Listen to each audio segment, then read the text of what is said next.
Next आते हैं health पे, खत्म करें जल्दी से इसको।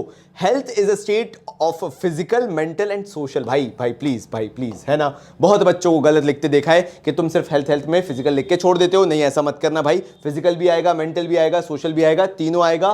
Wellbeing and not merely the absence of disease और इन्फर्मिटी। मतलब सिर्फ तुम बीमार नहीं हो उसको नहीं बोला जाएगा कि तुम हेल्दी हो। तीन तरीके से देखा जाता है, मेंटल, फिजिकल और सोशल। तो ये तीनों चीजें हेल्थ के पार्ट में कंट्रीब्यूट करती हैं। नाउ एक टॉपिक है expansion of public health infrastructure. जब तुम्हें मैं ये पूरा नोट्स दूंगा तो डिस्क्रिप्शन में ये जो नोट्स हैं, you will also find the table के अर्ली स्टेजेस से लेकर पब्लिक हेल्थ इंफ्रास्ट्रक्चर 2014-15 के अराउंड तक कितना ग्रो हुआ है। सो एग्जैक्टली तुम्हें उन फिगर्स के बेसिस पे ये कुछ की पॉइंट्स उठा के लिखने हैं। दैट मीन्स मैंने इसके अंदर जो भी कंटेंट लिखा हुआ है तुम्हें उस टेबल के बेसिस पे बस इस कंटेंट को लिखना है, तुम्हें फुल मार्क्स मिल जाएंगे। मैं बस तुम्हें उतना बताना चाहता हूं जहां पे कहीं लर्निंग स्टेज में तुम्हें कुछ याद करना हो एंड तुम्हें पता हो कि तुम्हें क्या करना है। तो expansion of public health infrastructure मैं निकाल के भी दिखा देता हूं तुम्हें। तो मैं इसकी बात कर रहा हूं, expansion of public health infrastructure, जहां पे 1951 से लेकर 2014-15 तक बहुत सारे डिटेल में इंफॉर्मेशन दी है और एग्जैक्टली ऐसा ही क्वेश्चन आएगा। बट दैट डजंट मीन कि तुम्हें ये फिगर्स याद करने हैं जो पब्लिक हेल्थ इंफ्रास्ट्रक्चर में एक्सपेंशन हुआ था।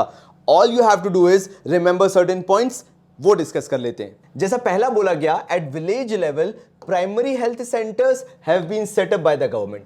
मतलब अगर विलेज लेवल पे देखा, मैंने क्या कहा था, rural areas will be the centre point for this chapter. तो रूरल एरियाज में primary health centres, now primary health का मतलब होता है बेसिक इलाज जो मिलना चाहिए लोगों को, वो सेटअप करना जरूरी था। तो एक्सपेंशन में मेजर पॉइंट यही है तुम्हारा। Large number of hospitals run by voluntary agencies and the private sector. जो रूरल एरियाज में तुम्हें मेजर पोर्शन ऑफ हॉस्पिटल्स मिलेंगे, या तो वो वॉलंटरी एजेंसीज हैं या फिर वो प्राइवेट सेक्टर के अंदर हैं। Then significant expansion in the physical provision of health services during 1915 से 2015। मतलब physical provision of health services का मतलब ये था, सरकार ने बोला था कि हम एक्सपेंड करेंगे, हम और हॉस्पिटल्स ओपन अप करेंगे बैकवर्ड एरियाज, रूरल एरियाज में ड्यूरिंग 1915 से लेके 1951 से लेके 2015 में। दैट मींस देख रहे हो यहां पे number of hospitals and dispensaries जो थी वो इंक्रीज हुई। Again you don't have to remember, वो लिखा हुआ है उस चार्ट के अंदर। नर्सिंग पर्सनल जो थे वो इंक्रीज हुए, again you don't have to remember, लिखा हुआ है उस चार्ट में। मतलब यहां पे आपको ये बताना है कि सरकार ने कहीं ना कहीं मेजर्स लिए so that physical provisions health services की जो है वो ग्रो हो सके। एंड लास्ट में एलोपैथिक डॉक्टर्स इंक्रीज फ्रॉम, वही अंग्रेजी मेडिसिन वाले डॉक्टर जो हमारे हैं, नॉर्मल व्हाइट कोट वाले डॉक्टर जो हैं, वो 61,800 से बढ़ के 9.2 लाख हो चुके हैं। क्या इसके अलावा तुम्हें किसी और तरीके से आंसर फ्रेम करना है? नहीं, 3 से 4 पॉइंट हैं जो तुम्हें याद, वैसे मैंने 3 ही पॉइंट बताए, मेरे ख्याल से उससे ज्यादा मैंने पॉइंट भी नहीं बताए। यस, सो मेजरली 3 पॉइंट हैं कि विलेज लेवल पे प्राइमरी हेल्थ को बढ़ाओ, हॉस्पिटल्स तुम्हारे जो हैं वो वॉलंटरी एजेंसीज या तो प्राइवेट सेक्टर रन कर रहे हैं और एक्सपेंशन हुआ है, हॉस्पिटल्स बड़े हैं, नर्सिंग पर्सनल बड़े हैं और डॉक्टर्स बड़े हैं। अगर तुमने इतना भी याद रख लिया तो वो जो चार्ट है उसके बेसिस पे तुम्हारा आंसर देना आसान हो जाएगा। सी, मैं नहीं कह रहा you have to learn this apart from पहला वाला कि प्राइमरी हेल्थ जो है उसको ग्रो होने में हेल्प मिली है। उसके अलावा एवरी सिंगल थिंग, उसके लिए तुम्हें डिटेल्स जो है वो तुम्हारे चार्ट में मिल जाएंगे। यहां पे सेकंड पॉइंट में भी याद रखना है तो रख लो कि भैया वॉलंटरी एजेंसीज थी, माफी चाहूंगा, और साथ साथ में प्राइवेट सेक्टर थे। बस बाकी तुम्हारी पूरी इंफॉर्मेशन चार्ट में है, उस चार्ट को देखकर तुम्हें आंसर एक्सप्लेन करना है। मैं हाथ जोड़ के रिक्वेस्ट कर रहा हूं, प्लीज इन चीजों को याद करने की कोशिश मत करना। ये एग्जैक्टली ऐसा पूछा भी नहीं जाएगा, तुम्हारा उसमें रिव्यू फीडबैक मांगा जाएगा, तुम्हारा ओपिनियन मांगा जाएगा, तुम्हें उस हिसाब से आंसर करना है। अगर तुम मुझसे एक एडिशनल पॉइंट और पूछोगे तो बस ये बताया जा सकता है कि ये जो एक्सपेंशन हुआ रूरल एरियाज में, काफी सारे डेडली डिजीज थे जिनको इरेडिकेट कर दिया गया, यानी पूर्णतः खत्म कर दिया गया। जैसे स्मॉल पॉक्स हो गया, गिनी वॉर्म हो गया, पोलियो हो गया, लेप्रोसी हो गया, लेप्रोसी आई थिंक सो, सही मैं प्रोनाउंसिएशन कर रहा हूं, लेप्रेसी हो गया। ये सारे जो डेडली डिजीजेस हुआ करते थे उनको इरेडिकेट कर दिया गया। अगर तुम्हें और फैंसी आंसर बनाना है, लाइक 5 मार्क्स में पूछ लिया गया, include this point as well, तुम्हारे मार्क्स फुल आएंगे। Now role of private sector पे अगर मैं आऊं, ये कुछ पॉइंटर्स हैं, इस पे बेस्ड टेबल भी है जो तुम्हें डिस्क्रिप्शन में जो मैंने नोट्स दिए हैं उसके अंदर सब कुछ मिलेगा, कुछ भी मैंने नहीं छोड़ा है। तो जरा एक बार समझ लो, more than 70% of the hospitals are run by private sector. अब कोई तुमसे पूछता है कि भैया प्राइवेट सेक्टर का रोल बताओ, तो 70% जो हॉस्पिटल्स है भारत के अंदर वो हमारा प्राइवेट सेक्टर रन करता है। Private sector controls 2/5 of the available hospital beds, पूरे भारत में जो बेड्स अवेलेबल है उसमें से 2/5 आपके प्राइवेट सेक्टर के पास मिल जाएंगे। Nearly 60% of the dispensaries are run by private sector, जो छोटे छोटे डिस्पेंसरीज भी रन होते हैं वो प्राइवेट सेक्टर के थ्रू रन किए जाते हैं। 60% तक private sector provides health care to 80% of outpatient. Outpatient मतलब जो एक दिन में इलाज करके घर चले जाते हैं, उनमें से 80% लोग प्राइवेट सेक्टर में इलाज कराते हैं, और 46% जो एडमिट होते हैं आके इलाज कराने के लिए हॉस्पिटल में ही एडमिट होते हैं इन पेशेंट्स, उनमें से 46% प्राइवेट सेक्टर के अंदर आते हैं। फिर फाइनली इसके बाद many NRIs and industrial pharmaceutical companies have set up super speciality hospitals to attract India's rich and medical tourist. Medical tourist भी आते हैं हमारे भारत में, बाहर से लोग इलाज कराने आते हैं भारत के अंदर, समझ रहे हो? तो प्राइवेट सेक्टर इतना अट्रैक्टिव हो गया आज के टाइम पे हमारे भारत के अंदर कि काफी सारे एनआरआईज हैं, इंडस्ट्रियल एंड फार्मास्यूटिकल कंपनीज हैं, उन्होंने इंडिया के अंदर जैसे अपोलो हो गया और बहुत सारे हैं, फिर मैं बोलना चालू करूं तो सुपर स्पेशलिटी हॉस्पिटल्स भारत के अंदर खोल के रखे। दिल्ली में जाओ तो खूब रौनक मिलेगी। India's rich and medical tourist जो आते हैं उनको अट्रैक्ट करने के लिए बहुत सारे हॉस्पिटल्स, सुपर स्पेशलिटी हॉस्पिटल्स खोल के रखे हुए हैं। अब क्योंकि सारी टेक्निकलिटी अपन कर ही चुके हैं तो मैंने सोचा कि एंड में बाकी चीजें भी करवा दूं मैं तुम्हें। Indicators of health and health infrastructure, मतलब इसके अंदर तुम्हें इससे ज्यादा कुछ भी याद नहीं रखना है, जो मैंने पॉइंटर्स यहां पे बनाए हैं कि आखिर वो कौन से इंडिकेटर्स हैं जो हेल्थ को और हेल्थ इंफ्रास्ट्रक्चर को डिफाइन करते हैं। पहली चीज तो expenditure on health sector is just हमारे भारत के अंदर 4.7% है पूरी जीडीपी का टोटल अगर लेके चलो तो। इससे इंडिकेट होता है कि हमारे भारत में हेल्थ को और हेल्थ इंफ्रास्ट्रक्चर को कितनी इंपॉर्टेंस दी जाती है। दूसरा आता है India has about 17% of the world's population, याद रखना, bears a frightening 20% of global burden of diseases. हमारे भारत की पॉपुलेशन है 17%, लेकिन जब बात आती बीमारियों की तो पूरे दुनिया में जो बीमारियां हैं उनका 20% हमारे भारत के अंदर है। देख रहे हो, क्या ही बोलूं अब मैं। खैर आगे, danger of AIDS and waterborne diseases, every year around 5 lakh children die out of these. मतलब सीधी बात है, अगर हमारे भारत में निकाला जाए कि जो वाटरबॉर्न डिजीज वगैरह होते हैं या बहुत बहुत बेसिक से जो हमारे क्या बोलूं यार डिजीजेस होते हैं, उसके कारण जो हमारे भारत में डेथ है वो काफी हाई रेट पे है, जो कि तुम्हें यहाँ पे पता ही चल रहा होगा। नेक्स्ट आ जाते हैं माल न्यूट्रिशन पे। So malnutrition and inadequate supply of vaccines led to the death of 2.2 million children every year.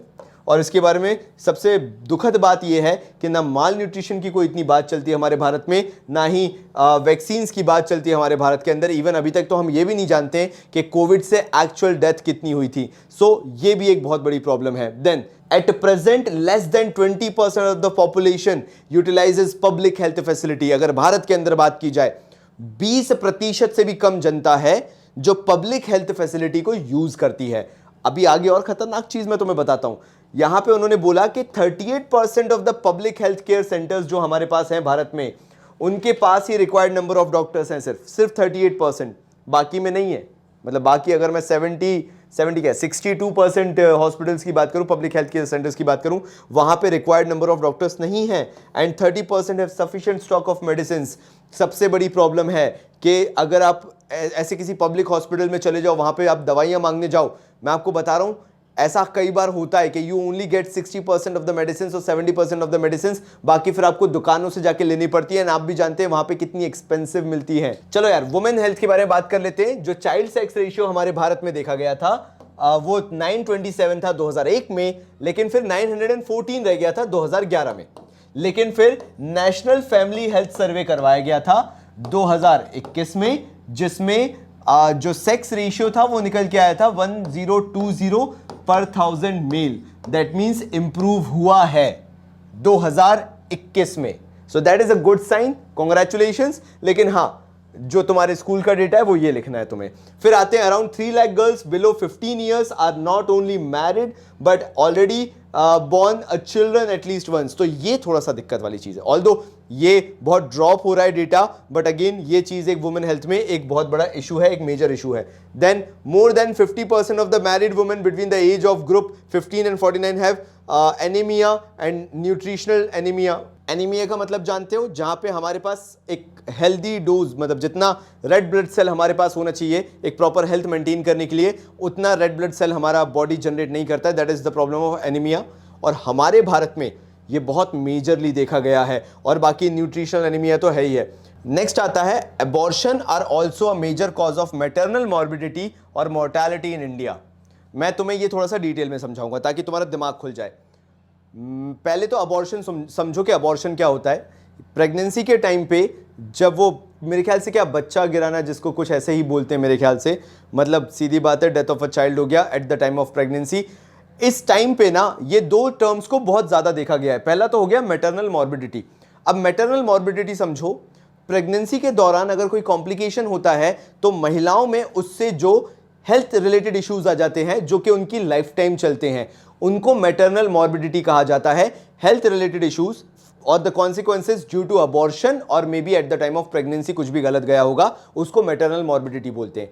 फिर तुम यहां पे लिखा देख रहे होगे दूसरा term and mortality in India. अब मोर्टेलिटी क्या हुआ अबॉर्शन के कारण? तो देखो क्या होता है, जब प्रेगनेंसी के टाइम पे अगर कोई कॉम्प्लिकेशंस हो जाते हैं तो महिलाओं की वहां डेथ भी हो सकती है। नाउ ये death during the time of pregnancy, may be during the time of abortion उसी टाइम पे हो जाए, या फिर 42 डेज के विद इन भी हो जाती है, तो उसे मोर्टेलिटी कहते हैं due to pregnancy related complications. तो ये भी वुमेन हेल्थ में बहुत बड़ा इशू है जो देखा गया है। नाउ फाइनली आता हूं critical assessment of health infrastructure. मुझे लगता है कि ये पूरे चैप्टर को समराइज करते हुए एक पॉइंट है, तो तुम्हें अच्छे से आना चाहिए, ठीक है? मक्कारी मत देना लास्ट चीज सोच के भी। So inequitable distribution of health services. सबसे पहली चीज तो हमारे भारत में ये जो हेल्थ सर्विसेज हैं इनको प्रॉपर्ली डिस्ट्रीब्यूट नहीं किया गया है। आपको भी पता होगा 70% भारतीय पॉपुलेशन रूरल एरिया में है, having only 20% of the total hospitals. कहने को 70% पॉपुलेशन रूरल एरियाज में है, लेकिन उसे माइग्रेट करना पड़ता है अर्बन एरियाज में फॉर हेल्थ रिलेटेड फैसिलिटीज, क्योंकि वहां पे सिर्फ प्राइमरी हेल्थ फैसिलिटीज मिलती है रूरल एरियाज में, वो भी 20% जगह पे। तो ये भी तुम्हें पता होना चाहिए। नेक्स्ट आते हैं जो मुझे लगता है कि मेजर पॉइंट है, पता नहीं तुम लोग मेरे से पढ़ोगे भी या नहीं, या ये याद रखोगे या नहीं। रुको मेरे को इसको लगा लेने दो, फ्रेम कर लेने दो। हाँ, तो क्या बोला गया? Communicable diseases. हमारे भारत में सबसे बड़ी प्रॉब्लम कम्युनिकेबल डिजीजेस, मतलब बिना मुंह पे हाथ रखे छींकने वाले लोगों, जरा पढ़ लो ये यहाँ पे क्या दिक्कत है। सबसे पहली चीज बोला गया, increasing attention is urgently needed for prevention of communicable diseases. AIDS हो गया, HIV हो गया, सार्स हो गया, थ्रू इफेक्टिव कंट्रोल मेजर्स। यहां पे लोगों को अवेयर करना जरूरी है। अगर आपको कम्युनिकेबल डिजीजेस को रोकना है तो लोगों का उतना अवेयर होना जरूरी है।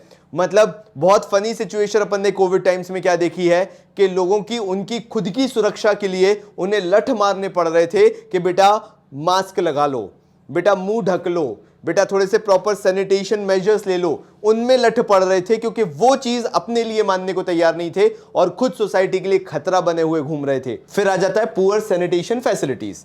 हमारे भारत के अंदर एक जमाने में तो भगवान जाने टॉयलेट्स को लेके क्या क्या मिथ थी, जो कि अभी तक थोड़ी बहुत तो चली आ रही है। तो देखो जरा, 30% जो हमारे हाउसेज है अर्बन एरियाज में, जहां तुम्हें लगता है यहां तो भाई कम से कम टॉयलेट घर में बनाते होंगे, नहीं, do not have toilet facilities and the condition in rural areas is even worse. मैंने आगे लिखा नहीं बट मैं यहां लिख देता हूं कि भैया और बुरी हालत है।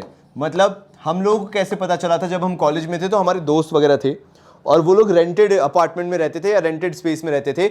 वहां पे दो अलग अलग कमरों के बीच में एक टॉयलेट बना रखा था एंड उनको शेयर करना पड़ता था वो टॉयलेट। सोचो तुम, रेंटेड अपार्टमेंट में रह के दो अलग अलग लोग हैं, अननोन लोग हैं, एक दूसरे को जानते भी नहीं है, बट एक वॉशरूम में घुसने के दो अलग अलग गेट बना के रखे हुए थे। ये हालत अर्बन एरिया में है, तो रूरल एरिया में सोच लो फिर क्या हालत होगी जब अर्बन एरिया में सिर्फ 30% घरों में टॉयलेट है तो। And lastly lack of man power. हमारे भारत में कहने को ग्रेजुएट्स बहुत सारे हैं, 12,000 मेडिकल ग्रेजुएट्स हर साल निकलते हैं भारत के अंदर, लेकिन फिर भी जिस हिसाब से हॉस्पिटल्स की ज़रूरत है, बेड्स की ज़रूरत है हमारे भारत के अंदर, जिस हिसाब से मैन पावर की ज़रूरत है, वो अभी भी इनसफिशिएंट है। मतलब ये कुछ ही चीज़ें थी जो तुम्हें याद रखनी थी इस चैप्टर के अंदर। मैंने कोशिश की जितना प्रिसाइज बता के तुम्हारा जितना टाइम बचा सकूं उतना बचाऊं। तो कैसा लगा वीडियो, लाइक करना, कमेंट करके बता देना, लाइक कर देना ज़्यादा बोलने का इच्छा ना होती हो तो तब तक के लिए बहुत सारा प्यार और धन्यवाद।